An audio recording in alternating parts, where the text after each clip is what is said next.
Friends, તમારું સ્વાગત છે મારા કિચનમાં. આજે આપણે બનાવીશું કાચી કેરી અને ડુંગળીનું છીણ કે એને કચુંબર પણ કહેવાય છે. એકદમ ચટપટું ટેસ્ટી તમે દાળ ભાત સાથે કે રોટલી શાક સાથે બપોરે બનાવી શકો છો અને આ માત્ર 2 મિનિટમાં તૈયાર થઈ જાય છે. તો એના માટે મેં અહીંયા 100 ગ્રામ તો એક નાની કેરી લીધી છે. આપણે કેરીને ધોઈ લઈશું અને ઉપરનો ભાગ આ રીતે કાપી લઈશું. એ જ રીતે મેં એક મીડિયમ ડુંગળી લીધી છે. ડુંગળીને આ રીતે એની ઉપરનો ભાગ છે એ આ રીતે કાપી લઈશું. અહીંયા મેં મીડિયમ કાણાવાળી છીણી લીધી છે. છીણીમાં આપણે પહેલાં કેરીને ખમણી લઈશું. તો આપણે કેરીને છાલ ઉતાર્યા વગર ખમણવાની છે. આ કેરી તમને ઇઝીલી અત્યારે મળી જાય છે. કાગડા કેરી બહુ ખાટી નથી હોતી, એટલે આનું જ છીણ વધારે સારું બને છે. આ રીતે લચ્છા મેં રેડી કરી લીધા છે કેરીના. તમે જોઈ શકો છો એકદમ લચ્છા જેવું સાલડ થઈ ગયું. હવે આપણે એમાં ડુંગળીને છીણી લઈશું. તો ડુંગળીના લચ્છા નહીં પડે, એકદમ એનું જે ટેસ્ટ છે એ કેરી સાથે મિક્સ થઈ બહુ જ સારો આવે છે. તો ડુંગળી પણ મેં છીણી લીધી છે. હવે આપણે એમાં 1 થી 2 ટેબલસ્પૂન ઝીણા કાપેલા લીલા ધાણા નાખી દઈશું.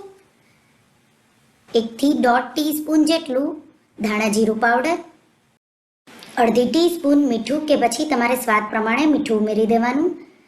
1 થી 2 ટીસ્પૂન જેટલું લાલ મરચું, તમારે કેટલું તીખું બનાવવું છે એ રીતે ઉમેરવાનું.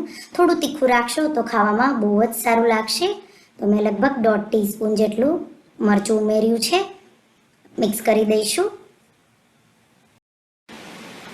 મિક્સ થઈ જાય એટલે આપણે એમાં એક મીડિયમ ટુકડો ગોળનો, તો કેરી ખાટી હોય છે, મરચું આપણે નાખ્યું છે, તો ગોળ નાખશો તો એનાથી એકદમ ચટપટો ટેસ્ટ આવશે.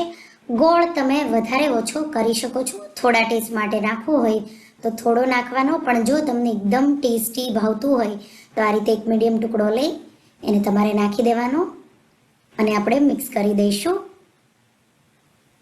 અને આપણું કેરીનું કચુંબર, કેરીનું સાલડ કે કેરીનું છીણ તૈયાર છે. તો ડુંગળી અને કેરીનું આ બહુ જ ટેસ્ટી લાગે છે.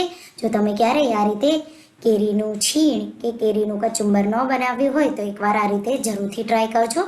આપણે એને સર્વિંગ બાઉલમાં કાઢીશું. તમે એને સર્વ કરો. બધાને બહુ જ ભાવશે એવું આ સિમ્પલ ચટાકેદાર કેરીનું છીણ તમે એકવાર બનાવી મને કમેન્ટમાં કહેજો કે તમને મારી રેસિપી કેવી લાગી. જો તમને આ રેસિપી ગમી હોય તો રેસિપીને લાઇક કરજો, શેર કરજો અને મારા ચેનલને સબસ્ક્રાઈબ કરજો. અને આવી જ નવી રેસિપી માટે તમે બેલ આઇકન બટનને પ્રેસ કરજો. Thank you for watching.